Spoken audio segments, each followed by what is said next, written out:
Bonsoir. Dans cette édition spéciale, je vous invite à connaître en détail les regroupements des organismes communautaires autonomes jeunesse du Québec, les ROCAJ. Mais avant de poursuivre notre aventure, je vous prie de lire les consignes juste à côté.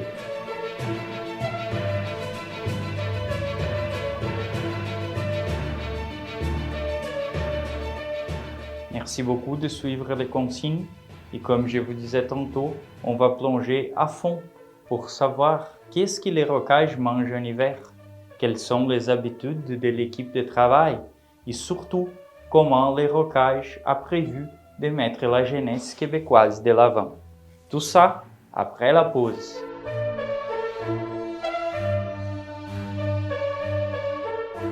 Pour commencer cette aventure, nous nous sommes rendus dans l'habitat naturel du ROCAJ, c'est-à-dire les bureaux de travail à Montréal. Qui va pouvoir nous raconter en détail cette histoire, c'est notre reporter terrain, Fernand Motta. Je suis à Fleury-Est, plus ou moins 15 minutes de marche du métro Henri Boissard. Et c'est ici en fait que se retrouve le bureau du ROCAJ. En haut là, on voit une affiche d'un centre dentaire qui en fait c'est les propriétaires. Et on va rentrer dans le bâtiment et connaître plus à fond cette histoire. On y va.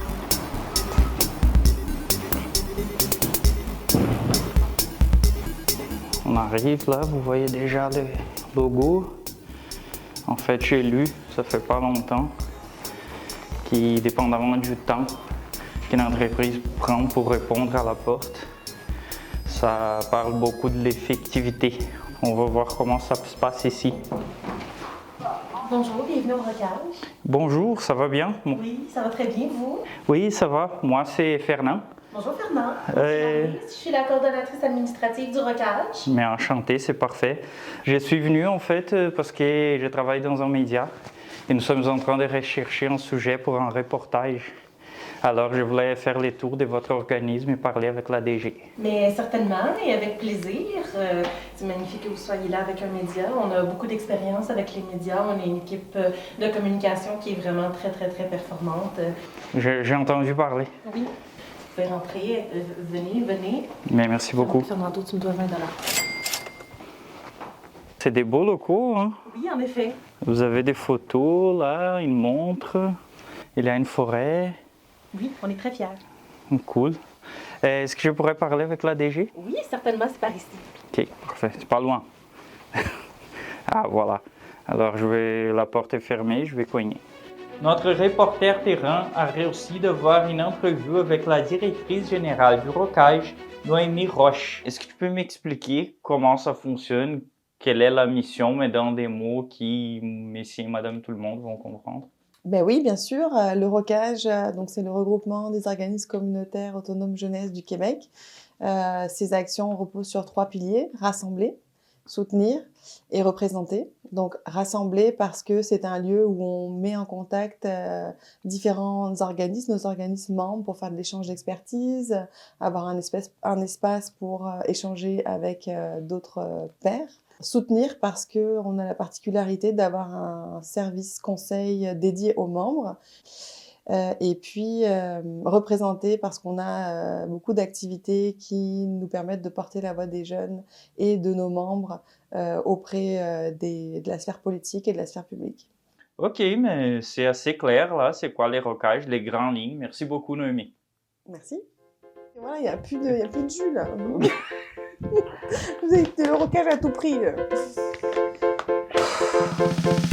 Maintenant que nous avons compris les lignes de base du ROCAJ, on va plonger plus à fond dans les services et les activités de l'organisme. Nous avons pu comprendre qu'il y a comme une sorte de service d'urgence dans les regroupements, exactement pour prêter main forte aux organismes qui ont des problèmes ou qui veulent avoir des conseils pour améliorer leurs activités. Bon, on sort ici du bureau de la directrice et... Ah, je vois Maryse. Maryse, Oui, Ça va? Fernand. En fait, est-ce que tu pourrais m'aider? J'ai besoin de parler avec la personne responsable pour les services ici. Oui, absolument. C'est un très grand bureau, fait que c'est normal que vous ayez besoin de guidance pour vous Mais rendre. merci beaucoup. Vu qu'on va faire un long parcours ensemble, est-ce que tu pourrais me dire plus ou moins tes fonctions ici au Rocage? Oui, certainement. Donc, moi, entre autres, en plus de m'occuper du membrariat, support administratif, coordination des agendas, je m'occupe aussi du comité vie associative. C'est un très beau et très fun comité de travail et on peut en lire davantage dans le rapport d'activité. C'est génial. Je pense qu'on va continuer là. Maryse nous lit très bien. On continue ici à connaître les bureaux. Ça va juste être ici. Ah, c'était vraiment loin, mais merci C'est beaucoup, très loin. Maryse. Bon, on va cogner ici à la porte et continuer notre parcours.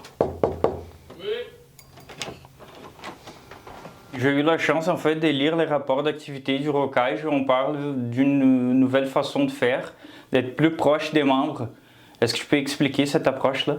Plus proactif, tu veux dire? Oui. En fait, c'était l'objectif quand j'ai pris mon poste de recréer le contact avec les membres parce qu'en arrivant et sans connaître la réalité des membres, c'était compliqué d'imaginer les services qu'on pouvait leur proposer. Donc, ce que j'ai essayé de mettre en place, c'était d'aller au contact des membres directement en faisant une première rencontre d'1 heure, puis en essayant de comprendre toute leur réalité. Et en proposant les services, en les mettant en face de leur réalité, en disant voilà, tel service, ça peut venir vous aider avec telle problématique, etc., pour pouvoir justement permettre à la direction de se projeter dans comment est-ce que je peux utiliser les services du Rocage pour faire améliorer ma structure, par exemple. Merci beaucoup, David, c'était vraiment clair. Et qu'on parle juste du service au Tu conseil. dis pas merci, tu... Tu dois dire merci aux journalistes en plus? Oui, ça va je être dois parfait dire comme merci. remerciement. Dans les rapports d'activité de 2024, c'est possible de voir en détail. Il y a une page dédiée en fait au service conseil. Alors, je vous invite à lire les rapports d'activité. Maintenant, on vient de parler de services. Alors, pour savoir si les membres reçoivent bien les services, il faut parler aux membres. On va faire contact en direct avec une des personnes qui a déjà utilisé les services du Rocage, un des membres. En fait, on parle au téléphone avec Christine Leclerc. Elle est directrice générale de l'organisme La Piole, local des jeunes, mais elle habite à Drummondville. Allô Christine, ça va bien? Est-ce que tu pourrais nous dire quelques mots par rapport au service du Rocage? Le clavier, c'est merveilleux. Là, on est chanceux d'avoir le Rocage. Allô Christine, je pense qu'on a perdu Christine. Mais bon, on va poursuivre. Christine vient de nous parler du gala des prix Lévier. Ça tombe vraiment bien parce que dans les sites du Rocage, dans les YouTube du Rocage, dans tous les réseaux sociaux, il y a du gala un peu partout. Alors, on va regarder en détail une vidéo qui c'est comme les résumés de la soirée qui explique très bien ces galas des prix Lévier.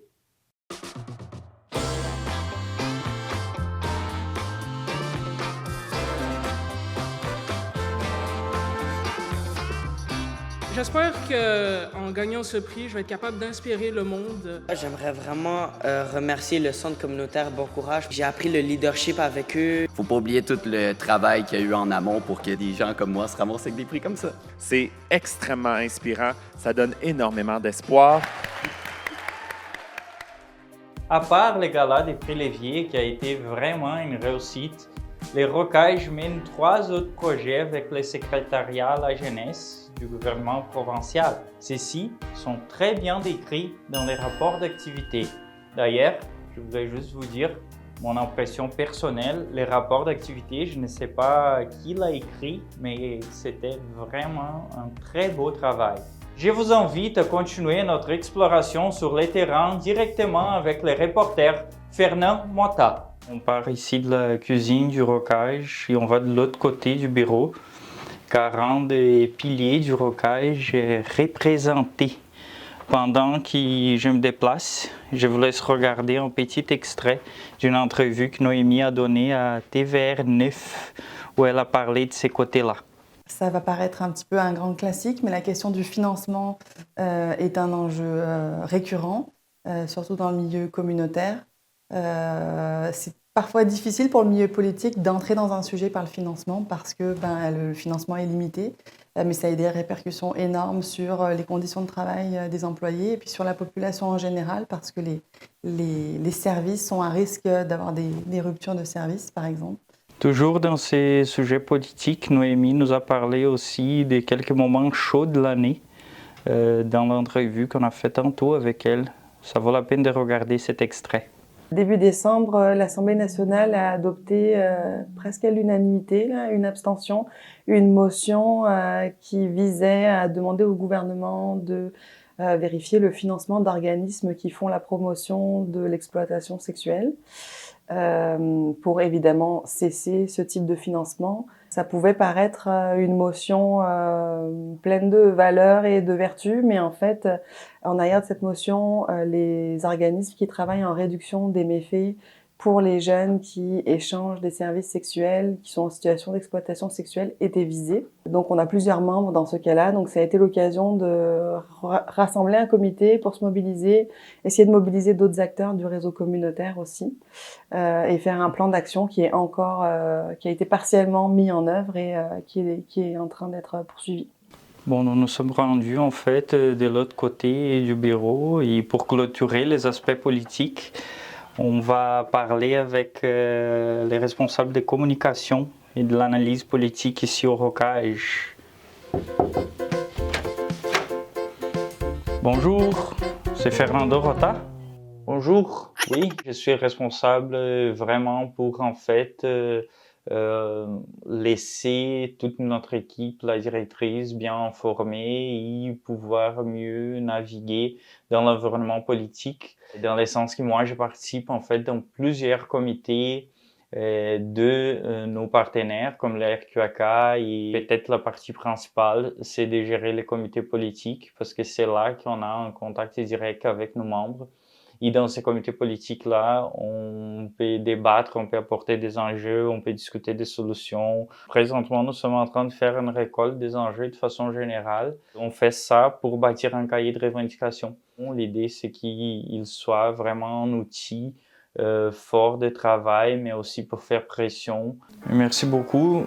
Juste dire une petite remarque, j'ai l'impression que je te connais de, je ne sais pas d'où là, mais je te trouvais vraiment beau là. Félicitations. Vous savez, moi aussi, j'ai eu l'impression de connaître Fernando, je ne sais pas d'où là, mais faut le dire, le gars est quand même beau là. Bon, on continue. Et comme d'habitude, vous avez déjà compris que toutes les informations sont sur les rapports d'activité 2024. Pour la politique, c'est la même chose. Je vous invite à le lire et on va continuer après la pause.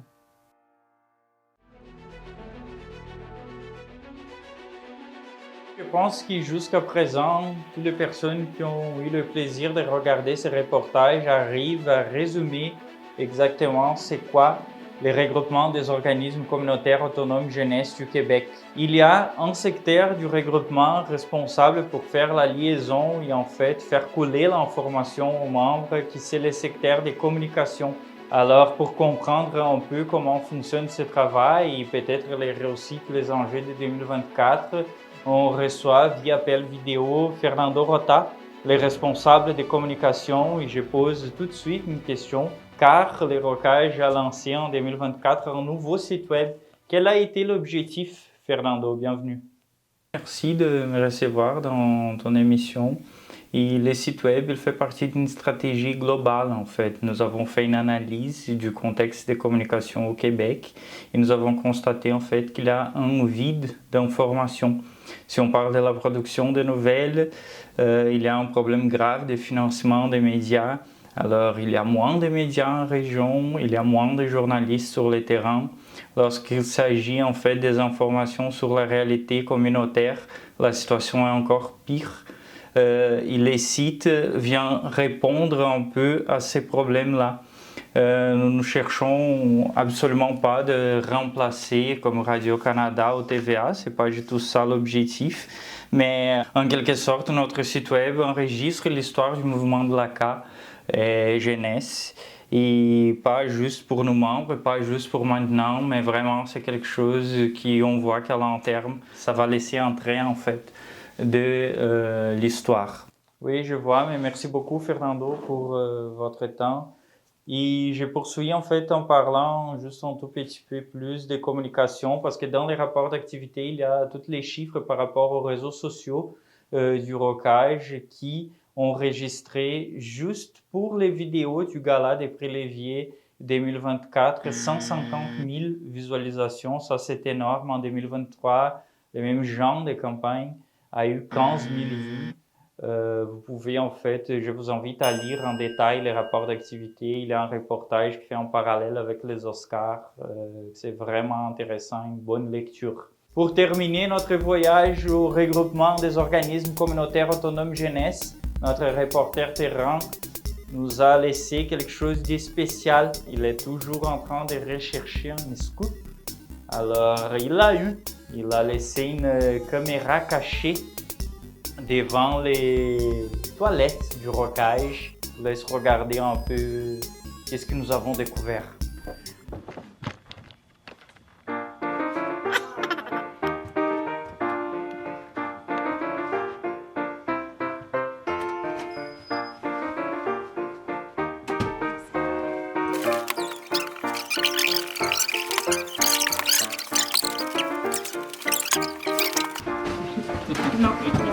Non. C'est ma place. Ah, c'est mieux, hein, la DG en plus. Elle a sur le pouvoir. Et elle voulait même pas y aller aux toilettes.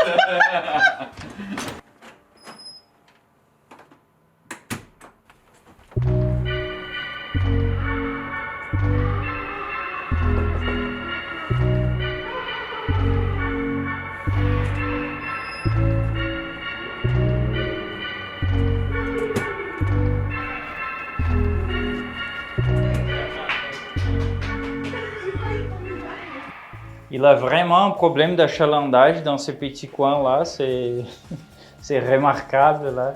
Peut-être il faut penser, je ne sais pas si la direction de Siam, d'avoir un deuxième toilette. Blague à part, je vous remercie vraiment de votre temps, je vous remercie d'être des nôtres et on poursuit.